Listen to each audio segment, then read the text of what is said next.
Right. మరో వార్త చూస్తే ఆంధ్రజ్యోతి చూద్దాం.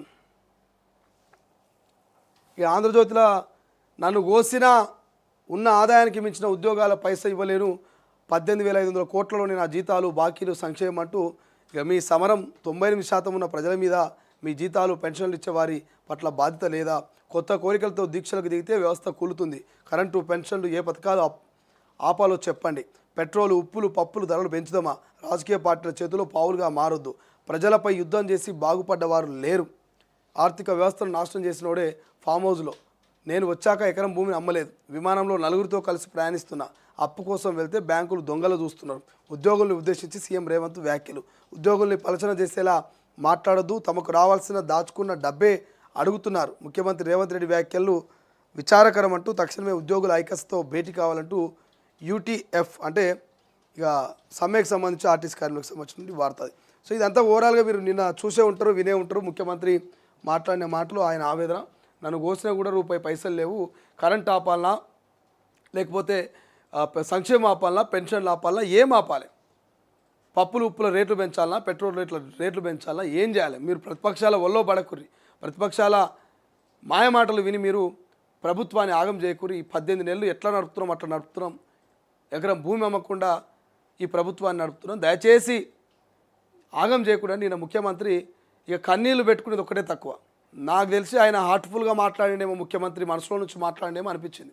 ఎందుకు అనిపించింది అంటే టీవీలో ముంగల చూస్తుంటే మన ఇంట్లో అయ్యనో అవ్వనో పెద్దలా చేస్తే అయ్యవ్వ పిల్లలకు చెప్తా, చూడు బిడ్డ గిట్టున్నదే మన బతుకు, మనం ఆగమయ్యేటట్టున్నాము, చేసుకొని బతకాలి చూసుకొని బతకాలి, జర దుబారా ఖర్చుని తగ్గించుకోవాలి, లేకపోతే అప్పుల గుబిలో మునిగిపోతాం, ఆగమైపోతాం, మన కుటుంబం అంతా కూడా రోడ్డు పాలన పడుతుంది, నలుగురిలో తలెత్తుకొని తిరగలేము, ఇజ్జతీలు ఉండదని మన అయ్యవ్వ అమ్మ ఇంట్లో కూర్చోబెట్టి ఎట్లా చెప్తారో నిన్న ముఖ్యమంత్రి వయసులో చిన్నోడైనా పెద్ద అనుభవం ఉన్నటువంటి ఒక సీనియర్లు, ఒక ఏజ్డ్ పర్సన్స్ 60-70 ఏళ్ళ రాజకీయ సీనియర్లు అయినటువంటి వాళ్ళు చెప్పినట్టుగా నిన్న రేవంత్ రెడ్డి చెప్తున్నటువంటి మాటలు చాలామంది మనసులు కలిచివేసినాయి.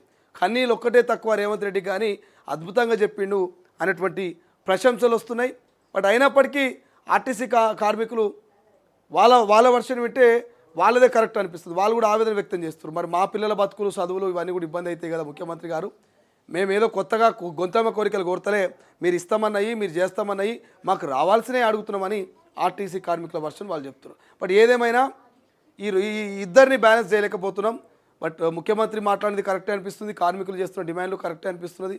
మరి ఇద్దరు ఏ అండర్స్టాండింగ్ మీద పోతారో తెలియదు. కానీ ముఖ్యమంత్రి అయితే క్లియర్ చెప్తున్నాడు, పప్పులు ఉప్పుల రేట్లు పెంచుదునా, పెట్రోల్ రేట్లు పెంచుదునా, కరెంటు బిల్లులు పెంచుదునా, ఏం పెంచుదు, ఎట్లా భారం ఎత్తు నేను ప్రజల మీద అని అంటున్నాడు. మరి ప్రతిపక్షాలు ఏమంటాయో, చేతగాని ప్రభుత్వం అంటాయో, చేతగాని ముఖ్యమంత్రి అంటాయో, ఏమంటాయో ప్రతిపక్షాలు తెలివై. కానీ ముఖ్యమంత్రి మాత్రం ఉన్నది ఉన్నట్టు చెప్తున్నాడు. గతంలో ఉన్న ఏ ముఖ్యమంత్రి కూడా ఇట్లా ఉన్నది ఉన్నట్టు బయట పెట్టలే. మేడిపండు లెక్క పాలన నడిపించారు గతంలో. మేడిపండు ఎట్లుంటుందా, ఒకసారి మన చెట్టు కిందకి పోయి చూస్తే మేడిపండు మేలిమైండును పొట్ట విప్పి చూస్తే పురుగులు ఉండని మనకు పద్యం కూడా ఉంటుంది. మేడిపండు అద్భుతంగా మెరుస్తుంది, చెట్టు కిందకి పోయి చూస్తే, చెట్టు మీద చూస్తే. ఆ పండును కనుక తెంపుకొని తిందామని ఇట్లా ఇప్పినమా మొత్తం పురుగులు ఉంటాయి. సో గత ప్రభుత్వ పెద్దల పెత్తనం కూడా గట్టే ఉండే. కేసీఆర్ అద్భుతంగా పరిపాలించుడు. ఏం పరిపాలించిన కేసీఆర్, బా సూపర్. ఏం పథకాలే అవి, బా రైతులకు రైతు బంధు, రుణమాఫీ, కాళేశ్వరం, ఈశ్వరం, అది ఇది అని అద్భుతంగా ఉండే ఆ 10 ఏళ్ళు అన్నారు.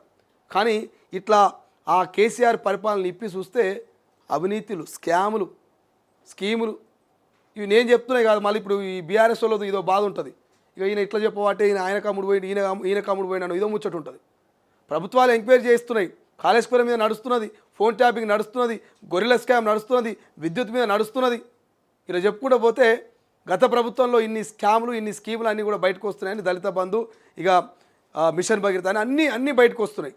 మేడిపండు లెక్క ఉండే.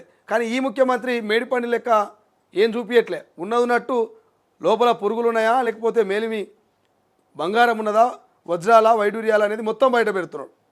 ఇట్లా ఓపెన్గా స్టేట్మెంట్ ఇచ్చే ముఖ్యమంత్రులు కావాలి, ఓపెన్గా ఉన్నట్టు చెప్పేటోళ్ళు కావాలి, ఊరించి ఉత్తగా పంపించేటోళ్ళు కాదు. చూడాలి మరి ముఖ్యమంత్రి వ్యాఖ్యలకు కన్విన్స్ అవుతారా వాళ్ళు, ఇక మా ఇష్టం వచ్చినట్టుగా మేము తగ్గేదిలే అన్నట్టుగా మా హక్కుల కోసం మేము కొట్లాడతామని కార్మికులు సమ్మె చేస్తారా అనేది భవిష్యత్తులో చూడాలి. ఈ 2 వార్తలు కనిపిస్తున్నాయి ఇక్కడ. సాదా బైనామా ఏం చేద్దామని ఒక వార్త కనిపిస్తున్నది. అధికారులు మలుగులైతున్నారు.